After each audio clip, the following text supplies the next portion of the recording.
जंगल के किनारे एक छोटे से गांव में एक लकड़हारा रहता था। वह मेहनती, ईमानदार आदमी था और अपने पेशे से खुश था।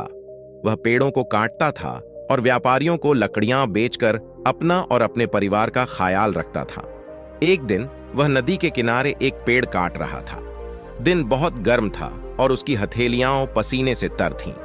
अचानक उसकी कुल्हाड़ी का हैंडल उसके हाथ से फिसलकर नदी में गिर गया। नदी गहरी थी और वह अपनी कुल्हाड़ी नहीं ढूंढ पाया। वह बहुत चिंतित था क्योंकि वह अब लकड़ी नहीं काट सकता था।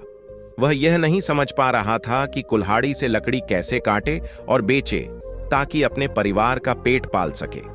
लकड़हारे ने नदी की देवी से अपनी कुल्हाड़ी वापस पाने के लिए प्रार्थना करना शुरू कर दिया। ईमानदार लकड़हारे की कहानी में देवी प्रकट होती है। उसकी प्रार्थना सुनकर नदी की देवी उसके सामने प्रकट हुई। उसे आश्चर्य हुआ कि उसकी प्रार्थना स्वीकार हो गई। उसने बताया कि कैसे उसने अपनी एकमात्र कुल्हाड़ी खो दी थी और उसका परिवार बहुत संकट में था। नदी की देवी प्रकट हुई। उसने देवी से अपनी कुल्हाड़ी ढूंढने में मदद करने का आग्रह किया। देवी उसकी परीक्षा लेना चाहती थी।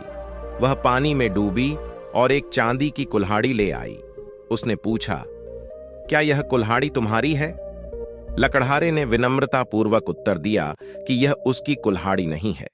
उसने समझाया कि वह चांदी की कुल्हाड़ी से पेड़ नहीं काट सकता। वह पानी में डूबी और एक सोने की कुल्हाड़ी ले आई। उसने पूछा, क्या यह कुल्हाड़ी तुम्हारी है? उसने जवाब दिया कि सोने की कुल्हाड़ी उसकी नहीं है। जब उसने इनकार किया तो देवी ने फिर से कुल्हाड़ी उठाई और नदी में खोई हुई लकड़हारे की कुल्हाड़ी लेकर आई। उसने पूछा, क्या यह वही है? उसे आश्चर्य हुआ। उसने खुशी से चिल्लाकर कहा, हाँ, ये मेरी ही कुल्हाड़ी है जो इस नदी में गिर गई थी। यह सुनकर देवी को एहसास हुआ कि यह आदमी कितना ईमानदार और विनम्र है। उस आदमी को आश्चर्य हुआ जब उस देवी ने तीनों कुल्हाड़ियां उसकी ईमानदारी के इनाम के तौर पर लाकर दे दी। आदमी हैरान रह गया।